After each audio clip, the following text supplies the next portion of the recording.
La capsule qui soulage des maux de maths.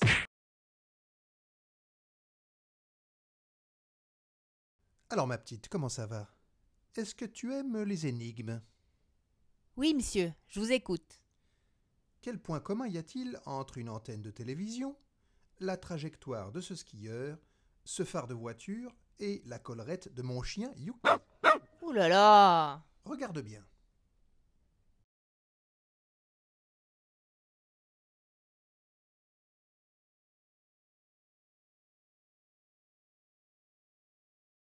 Tu as vu? On retrouve dans chaque cas une forme bien particulière. Tu sais comment on appelle cette courbe mathématique? Non? Une parabole. Mais attention, une parabole est la représentation graphique d'une fonction mathématique bien connue, la fonction du second degré. Ah? C'est quoi une fonction du second degré? Rappelle-toi, pour définir précisément une fonction, il faut écrire une formule qui traduit la relation entre les abscisses x et les ordonnées y, ou f de x. Une fonction du second degré s'écrit toujours sous la forme f de x égale ax carré plus bx plus c. On remarque que l'expression comporte trois termes.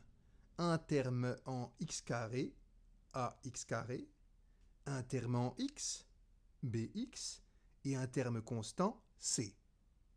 A, b et c sont des nombres réels. Tu vois pourquoi on l'appelle fonction du second degré? À cause des x carrés? Oui, en effet. Tu comprends bien que si le coefficient a est égal à 0, il n'y aura plus de terme en x carré.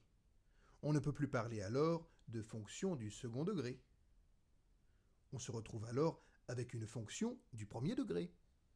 Je comprends bien, mais quel rapport avec la parabole? Ça, c'est une bonne question. En fait, toutes les fonctions du second degré se représentent graphiquement par une parabole. Regarde, quand on fait varier les valeurs des nombres a, b et c, on obtient des paraboles différentes. Fixons b et c, et voyons comment évolue l'allure de la parabole en fonction du coefficient a. Que remarques-tu? Vois-tu une relation entre a et l'allure de la parabole?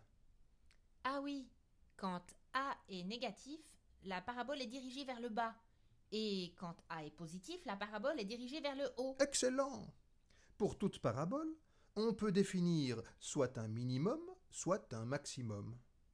Tu vois à quoi ça correspond? Non, pas trop. Regarde. Parlons tout d'abord du minimum.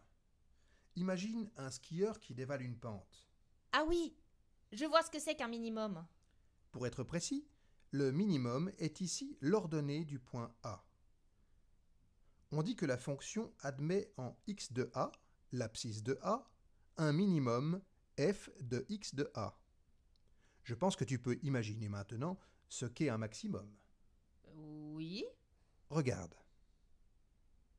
Oui, je vois bien ce que c'est qu'un maximum. Essaie de proposer une définition. Alors, le maximum est ici l'ordonnée du point B. On dit que la fonction admet en x de B, l'abscisse de B, un maximum f de x de B. Tu as tout compris. Alors, comment tu te sens maintenant? Tu as toujours mal aux maths? Ah non, ça va beaucoup mieux. Cette capsule m'a fait du bien.